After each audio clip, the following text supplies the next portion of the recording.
नमस्कार, बहुत बहुत स्वागत है आप सभी का हमारे विशेष कार्यक्रम राम नारायण राम में मैं आप सभी के साथ हाजिर हूं कंचन। राम नारायण राम ये एक साउंड एनर्जी है, ये एक ऐसी एनर्जी है जो आपको बहुत कुछ सिखाकर जाती है। ये एक ऐसी एनर्जी है जो आपके जीवन में आपको बदलती है, आपका सामना आपसे खुद करवाती है और आपको आपकी विशेषताएं, महत्वपूर्णताएं बताती है। आप मंदिर जाते हैं, मस्जिद जाते हैं, गिरजाघर जाते हैं, न जाने कहाँ कहाँ भटकते हैं, लेकिन अपने अंदर झांकना भूल जाते हैं कि जिस परमात्मा को खोजने के लिए, ढूंढने के लिए आपको दर दर भटकना पड़ रहा है, आपको दूर दराज जाना पड़ रहा है, वही परमात्मा आपके अंदर है, वही ईश्वर आपके अंदर है और आपको खुद की पूजा करनी है, आपको खुद को समझना है। तो आज इस कार्यक्रम के माध्यम से आप तक कुछ और ज्ञान की बातें पहुंचाने के लिए हम आप सबके सामने हाजिर है। हमारे साथ संतान दल के प्रेसिडेंट शंकर सरकार जी और खास मेहमान संगीता मुखर्जी जी हैं। बहुत बहुत स्वागत है आप लोगों का। राम नारायण राम। राम नारायण राम। तो कार्यक्रम को आरंभ करते हैं। एक और बहुत ही महत्वपूर्ण प्रश्न लेकर मैं आज यहाँ प्रेसिडेंट के सामने हूँ और मुझे लगता है कि प्रश्न मेरे जैसे बहुत से लोगों के मन में ज़रूर होगा। प्रेसिडेंट जी, अब मेरा आपसे प्रश्न है, जैसे कि हमारी सैलरी मिलती है जब हम जॉब करते हैं, तो बहुत से लोगों के मन में ये प्रश्न होता है कि भाई जो हमारी सैलरी आई है तो क्या उसका, जैसे हम लोगों की सैलरी, पहली अगर नौकरी हो किसी बच्चे की तो उसके पेरेंट्स कहते हैं कि जो तुम्हारी सैलरी आएगी उसका आधा हिस्सा जो है तुम परमात्मा के नाम के लिए उठाकर रख देना। ये जो तुम्हारी सैलरी होगी तुम उसे सबसे पहले परमात्मा के सामने रखो और उसके बाद बाकी के अपने खर्च करना। वो पैसा वो रखते हैं और उसके बाद जब वो किसी तीर्थ स्थान पर जाते हैं तो वहाँ जाकर वो पैसा दे देते हैं। क्या ये सही है? क्योंकि ये भी हो सकता है ना कि जो हमारी सैलरी आई है अगर उसका हाफ पोर्शन हम गरीबों को दें, छोटे बच्चों को जाकर खाना खिलाएं, तो मुझे लगता है कि उससे ज़्यादा पुण्य मिलेगा।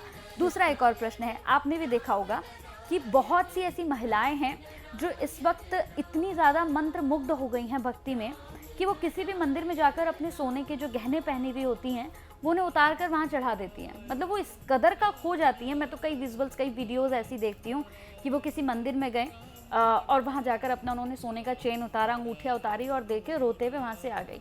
मतलब जिसे जोड़ने में आपको इतना समय लगा है, चाहे आपके पति ने आपको दिया हो या आपने खुद बनाया है, आप वो वहाँ जाकर देकर आ रही हैं। वो कोई भगवान तो पहन नहीं रहे, तो वो जा तो उन्हीं ठेकेदारों के पास रहा है जो इस वक्त मंदिर में कोई पुजारी बन के बैठा है। इनफैक्ट मैंने तो ऐसे भी पुजारी देखे हैं जो अपनी सारी उंगलियों में उनकी अंगूठियाँ हैं, सारी उंगलियों में अंगूठियाँ हैं और अच्छे अच्छे कपड़े पहने हुए हैं और चेहरे पे उतना नूर उनके है जितना हम लोगों के नहीं है, लेकिन फिर भी वो पुजारी बन के बैठे हैं और लोग वहाँ जाकर चढ़ावा दे रहे हैं। ये सब चीज़ें क्यों हैं हमारे, मतलब कैसे हम लोग इन सब चीज़ों को आज भी देख रहे हैं कि बढ़ावा दिया जा रहा है?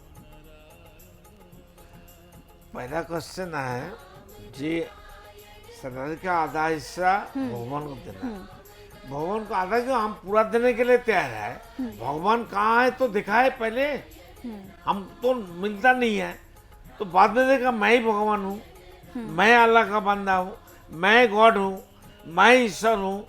ईश्वर अगर है कोई भी जगह में, वो हमको छोड़ के, बच्चा पापा को छोड़ के, पापा बच्चा को छोड़ के पापा हो सकता है। जिसका बच्चा नहीं है वो मम्मी कैसे बनेगा? उसको मम्मी बोल के कौन पुकारेगा? ये लॉजिक तो देखो। तो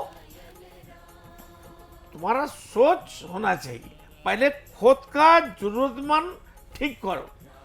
यू फर्स्ट सेव, तुम पहले खुद को रक्षा करो, खुद का जो जो जरूरत है उनको डालो, तंदुरुस्ती बनाओ, मन और शरीर को एक कर दो और कोई कमी नहीं होना चाहिए। दिल जो चाहता है, मन से चाहता है, खाओ पियो, लेकिन नशा मांग मत करो। तो इसमें आधा पैसा भगवान को देने का जरूरत क्या है? भगवान है कहाँ? कोई इंसान कहेगा, कोई धर्म का ठेकेदार कहेगा कि भगवान है, अल्लाह है, गॉड है, दिखाओ भाई, हम उसी धर्म का बंदा बन जाएंगे। अभी अभी दिखाना पड़ेगा कि अल्लाह है, भगवान है, गॉड है। दिखाओ भाई, कहाँ है अल्लाह, कहाँ है भगवान, कहाँ ईश्वर है, कहाँ गॉड है। लेकिन सूरज को हमको दिखाई देता है, बतास को हमको मालूम होता है, पानी हम पीते हैं, धरती में हम बैठे हैं, ये तो हमको दिखाई देता है। इनको क्यों नहीं माने? आसमान हमको दिखाई देता है, आसमान में अनगिनत तारे नक्षत्रों का है, इनको नहीं मानेंगे, खुद को नहीं मानेंगे।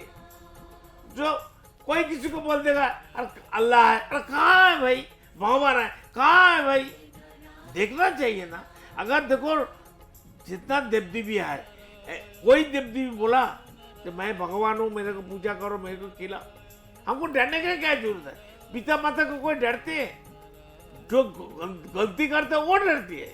पिता माता डांटता है तो आप गलती ही नहीं करेंगे, आप पापा का, मामा का, भगवान का अच्छा बंदा बन जाएंगे, तो हमको डरने का क्या चीज है? लेन देन क्या है? पिता माता से लेन देन क्या है? परिवार तो एक है। हम जो कमाएंगे परिवार माता पिता का पास रहेगा, परिवार में रहेगा, सब मिलके खाएंगे, पिएंगे, जिएंगे। यही तो है। इसमें धर्म संस्कार कहाँ से आ गया? फालतू बात, बकवास की बात। जी, ऐसा है जैसे आपने कहा कि आधा सैलरी रख दे भगवान के नाम पे। ठीक है, ये आपकी इच्छा है कि आपने ज़िंदगी में पहली बार पैसा कमाया, उस पैसे से कुछ अच्छा करना चाहते हैं। अगर सच में माता पिता चाहते हैं कि उनके बच्चे की पहली कमाई किसी अच्छे काम में लगे, माता पिता को देखा वो तो अच्छा बात नहीं है। अच्छे काम में लगाना जो चाहते हैं, भगवान को दिखाई नहीं देते, अल्लाह को दिखाई नहीं देता, ईश्वर को दिखाई नहीं देता, गॉड नहीं है, ये सब कुछ नहीं नहीं नहीं है। भगवान को नहीं, अगर कुछ अच्छा करना चाहते हैं ना, तो उनको वही पैसा किसी अनाथ आश्रम में या जहाँ पे गरीब बस्ती में बच्चे रहते हैं, अरे वहाँ खुद तो होना था भाई, पहले खुद का जरूरतमंद को पूरा करो ना।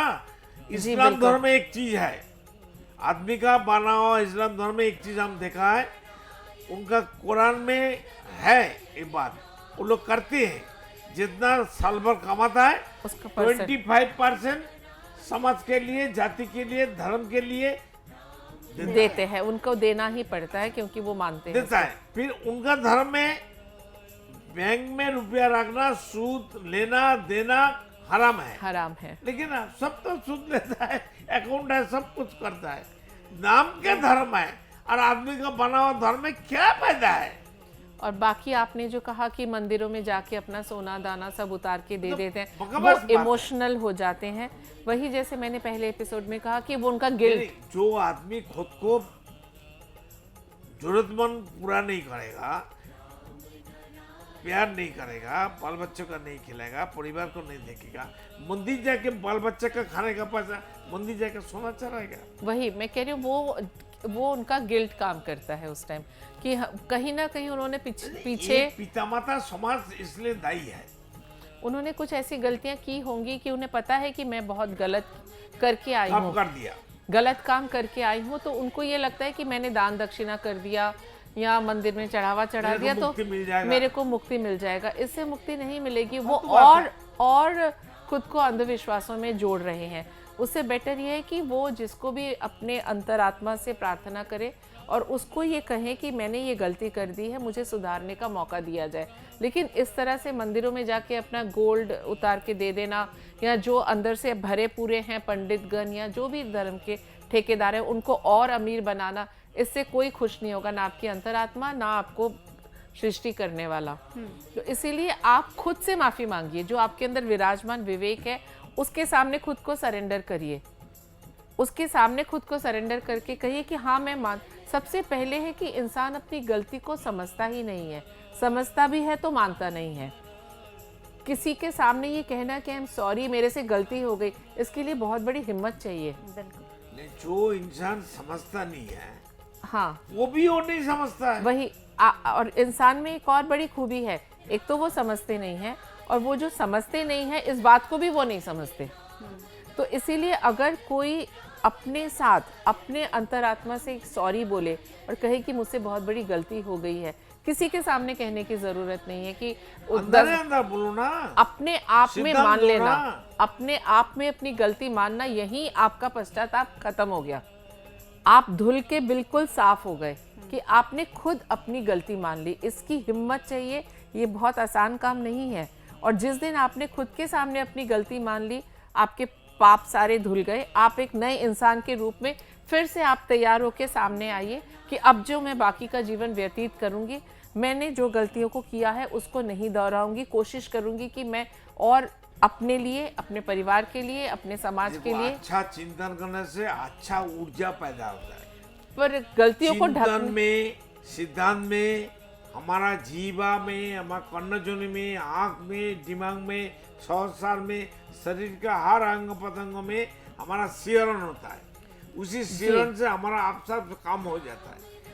तो मैं सबसे यही कहना चाहूँगी कि अपनी गलतियों को छुपाने के लिए बहुत बड़ा दान दक्षिणा करके आपने सोचा मेरे सारे तो पाप धुल गए और वापस आके वही गलतियाँ करी, इससे आपका उद्धार नहीं होगा, आपको मुक्ति नहीं मिलेगी।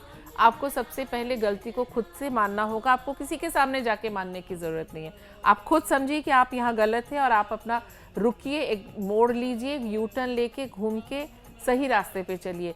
यहीं से आपके मुक्ति का रास्ता शुरू होगा, ना कि दान दक्षिणा करने से या शादी हो रही है बच्चों की तो उसका पहला कार्ड मंदिर में पोस्ट करने से, इससे कुछ नहीं होगा। उससे अच्छा उन बच्चों को शिक्षा दीजिए कि एक आप नए जीवन शुरू करने जा रहे हैं, नया दाम्पत्य जीवन शुरू हो रहा है, उसको सही तरीके से कैसे किया जाए, कैसे चलाया जाए। वो मंदिर में कार्ड भेजने से शादी नहीं टिकती। शादी टिकती है अच्छे विचारों से, एक दूसरे के प्रति संपूर्ण आस्था रखने से। एक लड़की किसी के घर जा रही है, कर्म, बिल्कुल, तो ये सारी चीजें खत्म करें। ये अंधविश्वास है, इससे जितना निकलेंगे, जितना दूर रहेंगे, आपके जीवन में बहुत ज़्यादा शांति आएगी। बिल्कुल। इसके साथ मुझे लगता है कि अगर मैं बात करूं यहाँ पर जिनकी लगातार हमारे जितने व्यूवर्स हैं पूजा पाठ करते हैं ईश्वर की, भगवान की, मेरे मन में एक सवाल आता है मैम कि क्या भगवान की प्राप्ति, ईश्वर की प्राप्ति इतनी आसान है जितनी आसान लोग समझते हैं? इसके बारे में बताइए। एक्चुअली ईश्वर की प्राप्ति का मतलब क्या है, सबसे पहले हम ये क्लियर करें। ईश्वर को ढूंढने कहाँ जाएंगे? जो आपके अंदर बैठा है। बाहर कहाँ ढूंढने जाएंगे? जैसे मैंने कहा कि ये मेरा हाथ है, तो क्या मैं बाहर ढूंढने जाऊंगी? क्या मेरी दो आंखें हैं, मैं ढूंढने जाऊंगी कहाँ मेरी दोनों आंखें रह गई? तो जो चीज हमारे अंदर है वो बाहर कैसे हो सकती है? एग्जिस्टिंग और कैरी कर रहे हैं, उसको लेके घूम रहे हैं, काम कर रहे हैं। या तो अंदर होगी या बाहर होगी। तो जब हर एक इंसान पैदा ही हुआ है अपने अंदर अपना विवेक लेके, वो हमारा सृष्टिकर्ता हमारे साथ हमारा विवेक बन के हर एक इंसान में, हर एक प्राणी में, हर एक पेड़ पौधे में विराजमान है, तो उसको बाहर क्यों ढूंढना है? अगर आपके घर में एक टीवी है, सारे चैनल उसमें आते हैं, तो क्या पड़ोसी के घर टीवी देखने जाओगे? नहीं जाओगे ना। तो उसी तरह से आपके अंदर सब कुछ है, आपके अंदर एनर्जी है, आपके अंदर शक्ति है, आप खुद भगवान हो, आप खुद चलता फिरता मंदिर हो, जिंदा मंदिर हो, सब कुछ आप हो। तो इसके बाहर और क्या है जिसकी लालसा आपको है? क्या चीज है जिसकी लालसा है? कुछ नहीं है। बस ये है कि आपको सेल्फ रियलाइजेशन करना होगा कि जो ढूंढने हम बाहर घूम रहे हैं, मंदिरों में जा रहे हैं, मस्जिदों में जा रहे हैं, ऐसे ऊंचे ऊंचे मंदिरों में जाएंगे और जहाँ खुद चल नहीं सकते वहाँ 4 लोग आपको उठा के लेके जा रहे हैं, वो और आप पाप कर रहे हो कि आपको वहाँ तक पहुँचाने के लिए 4 बेचारे गरीब लोग 2 पैसों के लिए आपको वहाँ पे तक ढो के लेके जा रहे हैं। तो क्या ये धर्म है? ये धर्म नहीं हो सकता, किसी भी एंगल से ये धर्म नहीं हो सकता। आप अपने घर में शांति से रहिए, अपने परिवार के साथ रहिए और खुद को खोजिए। अपने अंदर भगवान है, जो चीज अंदर है उसको, ये तो हिरन के कस्तूरी ढूंढने वाली बात हो गई। हिरन के पेट में कस्तूरी है और हिरन बाहर चक्कर काटे जा रहा है। तो हमको वो वाला हिरन नहीं बनना है। ये मृग तृष्णा बाहर नहीं है, हमारे अंदर है। तो जो कस्तूरी हमारे अंदर है उसको पहचानिए, आप बिल्कुल परिपूर्ण इंसान बन जाएंगे। आपको किसी मैनमेड धर्म की या धर्म के, ये जो धर्म के ठेकेदार हैं वो आपको क्या सिखाएंगे? जहाँ आप खुद ही भगवान हो, आप खुद ही मंदिर हो। तो एक धर्म का ठेकेदार जो 4 ऐसी किताबें लिख के, जो भी धर्म की किताबें होती हैं, 2-4 चीज़ों से आपको डरा धमका के कुसंस्कार आपके अंदर डाल रहा है। किसके लिए? उसी चीज़ के लिए जो कि आप खुद हो। तो आप अपनी खोज करने बाहर क्यों जाओगे? आपके नाम से लेटर आया है घर में संगीता मुखर्जी के नाम से, और आप पड़ोस में घूमते रहोगे भाई कौन है संगीता मुखर्जी, ये चिट्ठी आई है। ऐसा तो नहीं करते ना। आप संगीता मुखर्जी हो, वो चिट्ठी आप ही रिसीव करोगे। तो जब आप अपने में परिपूरक हो, बाहर क्यों जाना? ये चीज आपको समझनी होगी। हमें धर्म के नाम पे कोई अब हमें नहीं धोखा दे सकता, नहीं हमें डरा धमका सकता। अब जरूरत है खड़े होने की, घूमने की, खुद को जागरूक करने की। हम खुद में सर्वशक्तिमान हैं, हम खुद एक एक भगवान हैं, और हर तरह से जितने भी भगवान हैं अलग अलग, चाहे हम वो हनुमान जी कहें, शिव जी कहें, श्री राम कहें या देवी माँ कहें, उनकी सबकी शक्ति मिला के वो शक्ति हमारे अंदर है। तो फिर क्या ढूंढने जाना है बाहर? बिल्कुल। लेकिन फिर भी लोगों को देखिए, वो बाहर ही जाते हैं, बाहर ही उनकी खोजबीन चलती रहती है और सोचते हैं कि कभी तो ऐसा दिन आएगा। जैसे बहुत सारे लोगों को आपने देखा होगा, वो कहते हैं कि भाई मेरे तो स्वप्न में जो है वो महादेव आए, उन्होंने मुझसे कहा कि कि जो है तुमने मेरी 2 दिन से पूजा नहीं की है तो मैं तुमसे नाराज चल रहा हूँ। इस तरह की भी बहुत सारी चीजें हमने सुनी हैं। एक्चुअली सपना क्या होता है, जो हम जो हम सोचते हैं। सारा दिन कॉन्शियस और सबकॉन्शियस माइंड में चलता है वही हम सपने में देखते हैं। तो कहीं ना कहीं उसके मन में ये गिल्ट रहा होगा कि मैंने 2 दिन से पूजा नहीं करी, वही सपने में आता है। तो सपना तो अगर खुद का चिंतन ही तो सपनों आता है। तो अगर आप यही सोचेंगे तो वही दिखेगा। खुद का चिंतन, बुरा चिंतन तो सपनों में आ जाता है। जो आज जीवित हैं उनको देखिए, भगवान तो उन्हीं में बसे हुए हैं। आप घर में जो आपके काम करते हैं, घर के बाहर या मंदिर के बाहर भिखारियों की भीड़ है, उन हर एक इंसान में भगवान बसा हुआ है। और आप मंदिर में जाके मूर्तियों को सोने का हार पहनाएंगे और वहाँ के धर्म के ठेकेदारों को भर भर के भंडारा देंगे, और जो बाहर जिंदा भगवान बैठे हैं वो आपकी तरफ ऐसी नज़रों से देख रहे होते हैं कि कुछ मिल जाए, और उस भगवान को इग्नोर करेंगे तो कहाँ से आपकी मुक्ति होगी। उनको हम कहते हैं हटो हटो हमारे कपड़े गंदे हो जाएंगे।